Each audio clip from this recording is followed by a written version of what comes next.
قاضی حسین احمد، اچھا ان کی صاحبزادی ڈاکٹر سمیہ راحیل قاضی صاحبہ، یہ سارے جماعت اسلامی کے میں نے آپ کو جان بوجھ کر ان کے لیڈرز گنوائے. کیوں؟ اس لیے کہ جماعت اسلامی وہ جماعت ہے جس سے مولانا مودودی کے زمانے سے میرے والد محترم جو ہیں نذیر ناجی صاحب، ان کی نظریاتی لڑائی 60 اور 70 کی دہائی سے، 70 کی دہائی میں تو اپنی پیک پر تھی، یہاں تک کہ ان کی پبلیکیشنز اور ان کی پبلیکیشنز اور یہ ایک دوسرے کو پبلکلی یعنی لڑائی کھل کے جنگ لڑتے تھے. اور تو I am the second generation جنہوں نے یعنی میں نے وہ انہیرٹ صرف مطلب اپنے والد سے ویسے آئیڈیالوجی کو انہیرٹ نہیں کی جاتی جب تک آپ اس کو انڈرسٹینڈ نہ کریں اور اس کو اپریشیٹ نہ کریں. تو میں اس انڈرسٹینڈنگ اپنی وسعت کے مطابق کے بعد ظاہر ہے کہ جماعت اسلامی کے جتنے بھی نظریات ہیں میں بھی ان کے خلاف ہوں. یعنی ان کی افغان پالیسی ہو، ان کی مشرقی پاکستان میں الشمس یا البدر بنا کے بنگالیوں کے ساتھ جو انہوں نے یحییٰ خان کے ساتھ مل کے کیا، بے شک وہ ہو، بے شک افغان جہاد کا معاملہ ہو، بے شک پنجاب یونیورسٹی وغیرہ، یا جس طرح کا یہ اسلام لڑکے لڑکیوں کو نہیں اکٹھے بیٹھنے دینا، بلا بلا جو بھی ان کا ایک وہ ہے. اب ظاہر ہے کہ میں اس کوئی بھی یعنی میں اس کی شدید کوئی کسی پالیسی سے مجھے ان کی اتفاق نہیں ہو سکتا، نہ طالبان کی پالیسی سے، نہ جہاد کی پالیسی سے. ملک کی برباد کر دیا ان پالیسیز نے. لیکن یہ تمام جن کا میں نے آپ کو نام بتایا ہے، یعنی حافظ سلمان بٹ صاحب، یہ منور حسن صاحب، قاضی حسین احمد اور یہ ان کی صاحبزادی سمیہ راحیل قاضی صاحبہ، ان کی عزت یا ان کی تکریم، ان کا جو مقام ہے، ایک لمحہ بھر بھی اس عزت یا احترام جو دل میں میرے ان کے لیے موجود ہے، اور میرے نہیں تمام وہ لوگ جو ان کے مخالف ہیں، وہ احترام کیوں ہے؟ سیاسی نظریات آخری درجے کی مخالفت ہے. کیوں ہے؟ اس کی وجہ یہ ہے کہ وہ حافظ سلمان بٹ ہوں، وہ منور حسن ہو. منور حسن ویسے بائی دا وے یہ شروع میں سوشلسٹ تھے. یہ بڑی دلچسپی کی بات ہے کچھ لوگوں کے لیے کہ وہ اصل میں ان کی جو اٹھی ہے نا تعمیر سوچ کی، اس کی جو بنیادیں ہیں وہ مارکسزم ہے. بعد میں یہ پھر جماعت اسلامی میں چلے گئے تھے. تو آپ کو یہ معلوم ہو جاتا ہے دیکھ کر کہ یہ منور حسن جو ہیں یا یہ جو ہے حافظ سلمان بٹ، یہ بے شک آپ ان کے نظریے سے اختلاف کرتے ہیں جو ان کے نزدیک دنیا کے پرابلمز کے حل ہیں، لیکن آپ ان کے خلوص نیت پر شک نہیں کر سکتے. یعنی جو یہ بات آپ کو بتا رہے ہیں کہ حل اس میں ہے، اس بات کو انہوں نے اپنی زندگی کا اوڑھنا بچھونا بنا لیا ہے. یعنی یہ کہ حافظ سلمان بٹ کے آپ گھر میں جائیں، کرشن نگر لاہور کا ایک علاقہ جس کا نام اسلام پورہ اب رکھ دیا، چھوٹا سا ایک گھر 5 مرلے کا بھی نہیں ہوگا. وہ بندہ ایم این اے رہا، طاقتور ترین عہدوں پہ رہا، گھر میں ملازم نہیں تھا اس کے. یعنی آپ چائے پینے جائیں گے تو بیٹا چائے لے کر آ جائے گا. اور میری ان سے یعنی مجھ سے بہت شفقت رکھتے تھے، بہت ہی ایک رحمت کا وجود تھا، اور بڑی محبت کرتے تھے. حالانکہ میں نے آپ کو بتایا کتنا وہ نظریاتی اختلاف، لیکن اتنے میں نے ان سے زیادہ ماڈریٹ آدمی ماڈرن نہیں دیکھا. یعنی اتنے وہ برداشت کرنے والے، کبھی انہوں نے نہیں سوچا کہ مجھ سے یعنی ان میں تکبر یہ نہیں تھا کہ دوسرے گناہ گار ہیں میں نیکوکار ہوں، بالکل بھی نہیں تھا. ان کا اخلاق اس طرح سے تھا کہ وہ آپ سے ملتے تھے، وہ لگتا تھا کہ یعنی آپ ہی دنیا کے سب سے اچھے آدمی ہیں. لیکن انتہائی دلیر، ایک انتہائی بہادر، اور یہ عسکری قیادت کو للکار کے جلسوں میں اس بندے نے، حافظ سلمان بٹ نے، ایک بار نہیں کئی بار للکارا، بڑا بڑا برا بھلا کہا. لیکن اس کے پاس اخلاقی قوت تھی. منور حسن کی کسی بات سے آپ اتفاق نہیں کر سکتے سیاسی طور پہ. اس نے اسامہ بن لادن تک کو شہید کہہ دیا. جی ایچ کیو کو کہنا پڑا کہ یہ ہمیں بڑا تکلیف ہے، دکھ ہے کہ انہوں نے یہ بات کی ہے.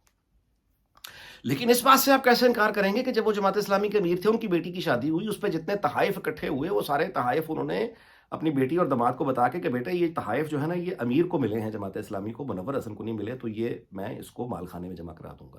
تو وہ جماعت کا جو مال خانہ جہاں سے غریبوں کو وظائف وغیرہ جاتے ہیں، وہ مال انہوں نے وہاں جمع کرایا. تمام عمر جماعت اسلامی کا انتہائی کٹر مخالف ہونے کے باوجود قربانی جب گھر میں ہوتی ہے تو کھال بہرحال ان کے پاس، میں خود 1000 دفعہ دیکھ کے آیا ہوں. مطلب 1000 تو نہیں، زیادہ کہہ گیا، مطلب جتنی بھی ہمارا جتنی بھی نہیں، میں خود کئی دفعہ ان کو دیکھ کر آیا ہوں. کیونکہ یہ میں آپ کو ایکسپلین کرنے کی کوشش کر رہا ہوں کہ مطلب جو ہوتا ہے نا، یعنی آپ کو کوئی نظریاتی مخالف ہو، بے شک سمیہ راحیل قاضی صاحبہ ہیں، میری بڑی بہن کی طرح ہیں وہ. یعنی وہ اگر مجھے ڈانٹ دیں تو میرے منہ سے کبھی پلٹ کر جواب نہیں نکلے گا. میں ان کو اتنا احترام کرتا ہوں، حالانکہ نظریاتی طور پہ تو بالکل علیحدہ ہیں، لیکن وہ اپنے کردار میں آدمی سچا ہے. یہ معلوم ہونا چاہیے کہ جو یہ بات لوگوں کو بتا رہا ہے یہ خود اس پر عمل کرتا ہے. یہ ہے پہلی کسوٹی جس پر رکھ کے آپ دنیا کو دیکھتے ہیں. نظریاتی لوگ جو Imran Khan P T I اپنے آپ کو کہتے ہیں، ان میں کوئی آپ کو نظر آتا ہے؟ اب دوسری طرف آ جائیں, یہ تو میں نے آپ کو جماعت اسلامی کی بات بتائی, اب آپ دوسری طرف آ جائیں, سوشلسٹ یا لیفٹ والے لوگ, ان میں جو نظریاتی لوگ ہوتے ہیں میرے بھائی, یہ پیسہ, طاقت, بڑی گاڑیاں, اچھی گھڑیاں, یہ کپڑے شپڑے اچھے, ان کو یہ جوکر سمجھتے ہیں, حقارت سے دیکھتے ہیں. یعنی ان کے نزدیک یہ دنیاوی, یہ آپ نے وہ اگر ساحر لدھیانوی کی نظم ہے جو محمد رفیع نے گا کے اس کو کہتے ہیں امر کر دیا, کیا گرو دت نے اس کو پرفارم کیا ہے, اگر آپ سمجھنا چاہیں تو یعنی مارکسسٹ کس طرح سے چیزوں کو دیکھتا ہے تو وہ گیت سنیں, یہ تختوں, یہ محلوں, یہ تختوں, یہ تاجوں کی دنیا, یہ انسان دشمن رواجوں کی دنیا, یہ دنیا اگر مل بھی جائے تو کیا ہے, یہ دنیا اگر مل بھی جائے تو, یعنی وہ اس کو اتنی حقارت سے دیکھتا ہے ایسی دنیا کو. تاج محل ایک نظم ہے ساحر لدھیانوی کی, یعنی جہاں لوگ جو ہیں وہ تاج محل کو گلوریفائی, محبت, عشق, اس نے بالکل ایک علیحدہ جگہ پہ کھڑے ہو کے دیکھا, اس نے کہا کہ یہ تو ایک بادشاہ نے دولت کا سہارا لے کر ہم غریبوں کی محبت کا اڑایا ہے مذاق, یہ کیا بےہودگی ہے. اچھا, اس نے ساحر لدھیانوی نے کیوں مذاق اڑایا, کیونکہ اس سے پہلے مارکسسٹ رائٹر اور جو ویسٹرن تھے وہ ایفل ٹاور کو اسی حقارت سے دیکھ کے جا چکے تھے. ایفل ٹاور کے بارے میں انہوں نے بالکل یہی لکھا تھا کہ ایفل ٹاور تم کیا بنا رہے ہو پیرس میں اتنا بڑا, یہ بےہودگی ہے, بے شرمی ہے, ان پیسوں کو تم یتیم خانے بناؤ, ہسپتال بناؤ, اولڈ پیپل ہوم بناؤ, یہ کوئی طریقہ ہے. احرام مصر پر اتنی بے رحم تنقید ہوئی ہے جس کی انتہا کوئی نہیں, یہی مارکسسٹ نے کی ہے کہ احرام مصر مطلب ہے غربت, کہ تم اپنے مقبرے اتنے بڑے بڑے بنا رہے ہو, وہ درس گاہیں چھوڑی ہوتی ہیں, یونیورسٹیاں چھوڑی ہوتی ہیں جہاں پہ وہ آرٹ تھا کہ تم نے یہ چیز بنائی. اب میری بات سمجھ رہے ہیں, یعنی وہ جماعت اسلامی کا منور حسن ہو جو ساری زندگی ایک بالکل معمولی گاڑی میں گھومتا تھا, سادہ لباس ہوتا تھا, یہی سلمان بٹ جو میں نے آپ کو بتایا, یہ, یا پھر وہ پرویز رشید ہو, پی ایم ایل این والا. میں جو بار بار آپ سے کہتا ہوں آج نظریاتی لوگ وہ اور طرح کے لوگ ہوتے ہیں. پرویز رشید جو میں کئی دفعہ بتا چکا ہوں, 4-5 وزارتیں نہیں, ایک ہی وقت میں اس نے منسٹرز انکلیو میں بنگلہ لینے سے انکار کر دیا کہ میں اکیلا آدمی ہوں تو میں کیوں 3-4 کمرے ایسے ہی, میں بس پڑھا ہوں پنجاب ہاؤس کے کمرے میں پڑھا ہوں. آج تک کرائے کے گھر میں رہتا ہے, آج تک کرائے کے گھر میں رہتا ہے. اپنی کالونی بنا سکتا تھا وہ, جن پوزیشنز اور جن عہدوں پہ وہ رہا ہوا ہے, اپنی کالونی بنا سکتا تھا, ہاؤسنگ سوسائٹی بنا سکتا تھا, چھوٹی موٹی بھی بناتا 100 گھروں کی تو آج ارب پتی ہوتا. کرائے کے گھر میں خود رہتا ہے. یعنی یہ اپروچ دنیا کو دیکھنے کی جو نظریاتی لوگ ہوں گے ان کی بالکل مختلف ہوتی ہے. وہ بے شک رائٹ پہ کھڑے ہوں, لیفٹ پہ کھڑے ہوں, سینٹر میں بھی ہوں, اگر وہ کوئی نظریہ تو رکھیں, جو بھی رکھیں. میں کہہ رہا ہوں نظریاتی اختلاف اتفاق بات کی بات ہے, جو بھی نظریہ آپ کا ہے, جو بھی رکھیں آپ کی مرضی, اپنے نظریے کے ساتھ آپ خود تو کم از کم اخلاص کا مظاہرہ کریں, خود تو مخلص ہوں. یہ کیسے ہو سکتا ہے کہ آپ خود چھپ کے بیٹھے ہوئے اپنی جان کے ڈر سے اور دوسروں کو یہ کہہ رہے ہیں کہ تم جا کے پیٹرول بم مارو, تم جا کے گرفتاریاں دو, تم جا کے حملے کرو, میں تو چھپ کے بیٹھا ہوں. سب سے بڑا تضاد ہے یہ. کوئی نظریاتی آدمی جو ہے وہ اتنی بڑی گاڑیاں, اتنے بڑے یہ شوفر, اتنی اس طرح کی سیکورٹی, وہ حقارت کی نظر سے دیکھتا ہے. یہ پیسہ شیسا تو وہ کہتا ہے یہ چیز کیا ہے. آپ کے علم میں ہے کہ علامہ اقبال جیسے آدمی 1917 کا بلشوک جب ریولوشن آیا تھا تو انہوں نے جرمنی میں اپنے ایک پروفیسر کو خط لکھا, اس میں انہوں نے یہ لکھا کہ یہ جو بلشوک ریولوشن آیا اس میں اگر آپ صرف خدا کا تصور شامل کر دیں تو صحیح اسلام یہی ہے. یعنی یہاں تک چلے گئے تھے علامہ اقبال. حالانکہ اس بات سے اتفاق ظاہر تاریخ کے دوسرے طالب علم نہیں کرتے, وہ بڑا مختلف ہے نظام. لیکن اینی وے, میں آپ کو ایک صرف مثال دے رہا ہوں. تو میرے بھائی پی ٹی آئی میں کوئی لیڈرشپ میں آپ کو اتنا کمیٹڈ کوئی آدمی لگتا ہے جو پیسے کو حقارت سے دیکھتا ہو, جو طاقت کو حقارت سے دیکھتا ہو, جو یہ یعنی جو نظریاتی ہوگا وہ بے شک رائٹ کا جماعت اسلامی کا ہوگا یا وہ بالکل لیفٹ کا مارکسسٹ ہوگا, وہ اس کے نزدیک تو وہ بادشاہ جو کپڑے پہن کے کھڑا ہوتا ہے وہ اس کو جوکر کہہ رہے ہوتے ہیں کہ یہ تو جوکر ہے. اچھا, وہ بڑی بڑی گاڑیوں کو وہ کہہ رہے ہوتے ہیں کہ مسخرہ آ گیا ہے. پروٹوکول کو دیکھ کے ان کو واقعی یہ لگتا ہے کہ یہ مسخرہ جا رہا ہے, جوکر جا رہا ہے اتنے پروٹوکول میں, ہنستے ہیں, وہ حقارت سے دیکھتے ہیں.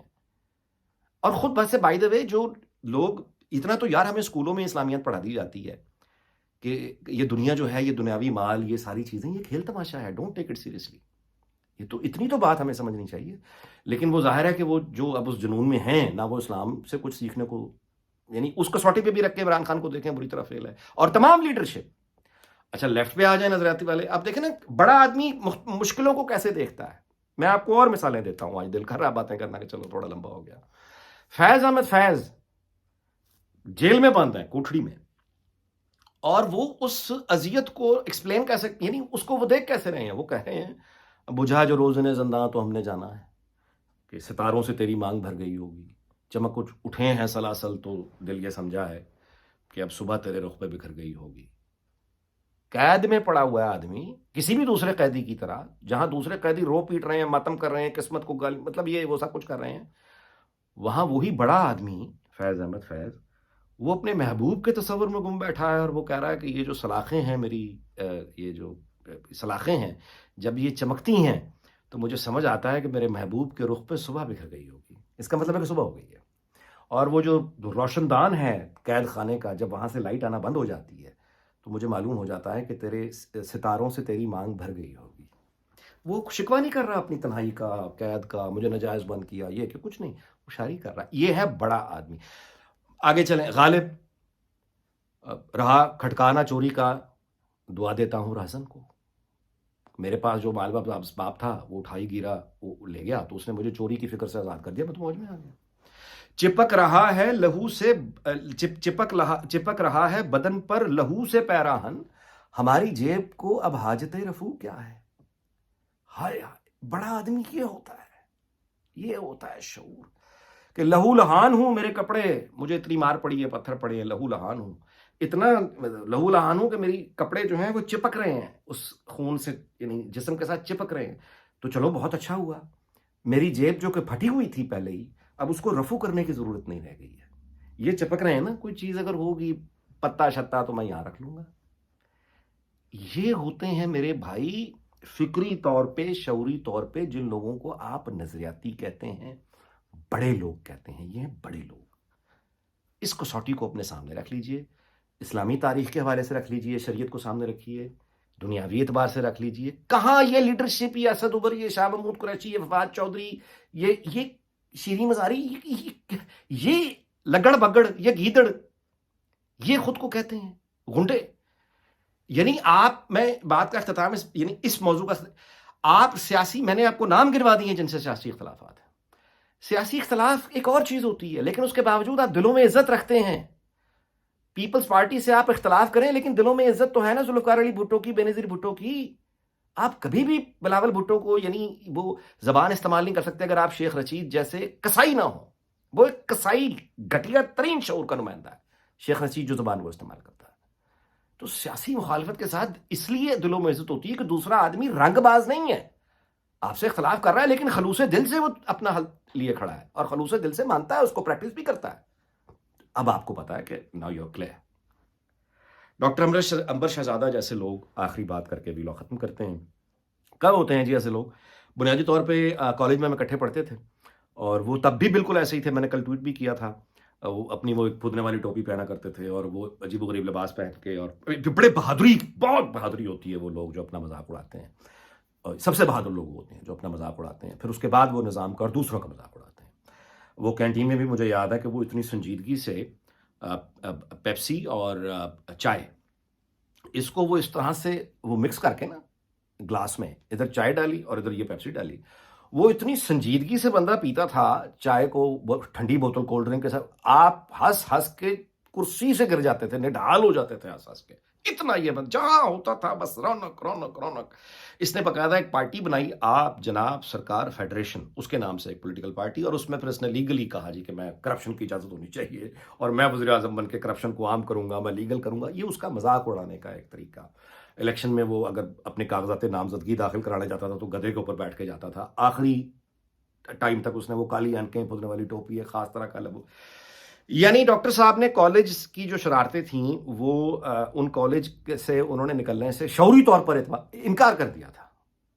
وہ یعنی کالج سے نکلنے کے بعد، یعنی وہ ہمارے حسین ترین دن ہوتے ہیں کالج یا یونیورسٹی، اس کے بعد جب باہر آپ آتے ہیں پریکٹیکل لائف میں تو جوتے پڑھنے شروع ہوتے ہیں، تو وہ جوتے جب پڑھنا شروع ہوتے ہیں تو پھر اس کے رد عمل میں آدمی پھر سنجیدہ بھی ہوتا ہے، میچور بھی ہوتا ہے، محتاط بھی ہو جاتا ہے۔ ڈاکٹر انبر شہزادہ ان میں سے نہیں تھے، وہ اپنے آخری وقت تک ایک آزاد روح تھے۔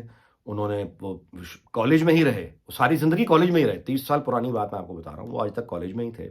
وہی ان کی شرارتیں تھیں، وہی ان کا لب و لہجہ تھا، وہی ان کی گپ شپ تھی، وہی ان کی لینگویج تھی، وہی ان کا حلیہ تھا۔ دنیا سے چلے گئے۔ اس طرح کے لوگ جو ہیں وہ بہت کم ہوتے ہیں، ہر معاشرے میں ہوتے ہیں لیکن بہت کم ہوتے ہیں، اور ان کے لیے ظاہر ہے کہ بہت دکھ۔ چلے گئے دنیا سے، اللہ تعالیٰ سے دعا ہے کہ وہ انہیں وہاں بھی ہنستا مسکراتا ان کی مغفرت فرمائے اور ان کو ہنستا مسکراتا بھی رکھے۔ سمیہ راحیل قاضی صاحبہ کہ مجھے اس لیے بھی یاد آئی کہ میں نے یہ کل ٹویٹ کیا تو سمیہ راحیل قاضی صاحبہ جو کہ قاضی حسین احمد کی صاحبزادی ہیں، انہوں نے اس کو سلیکٹ کر کے انہوں نے ٹویٹ بھی کیا اور بتایا کہ یعنی خواتین نے بھی ان کے لیے انہوں نے لکھا کہ ہم خواتین نے بھی ان کے لیے غائبانہ نماز جنازہ جو ہے وہ پڑھی ہے، کیونکہ سمیہ راحیل قاضی صاحبہ بھی گورنمنٹ کالج کی پڑھی ہوئی ہیں، تو ظاہر ہے ان کے بھی یہ جاننے والے تھے. تو یہ بھی ایک مثال کہ ڈاکٹر عنبر شہزادہ جیسی آزاد روح، لیکن آپ دیکھیے کہ کیسے کیسے جب وہ دنیا سے گئے ہیں تو وہ لیفٹ کے لوگ ہیں، وہ ایکسٹریم رائٹ کے لوگ ہیں، وہ با حیا با پردہ سمیہ راحیل قاضی صاحبہ جیسی خواتین ہوں یا دوسری طرف آزاد خیال لوگ ہوں، سبھی افسردہ ہیں، سبھی کو دکھ ہے. اس دعا کے ساتھ کہ اللہ تعالیٰ پاکستان اور اس کے ہمسایوں دنیا بھر کو شاد اور آباد رکھے. آپ سے اجازت چاہتا ہوں، اگلے ویلاگ میں ملاقات ہوگی. اپنا خیال رکھیے گا. اللہ حافظ.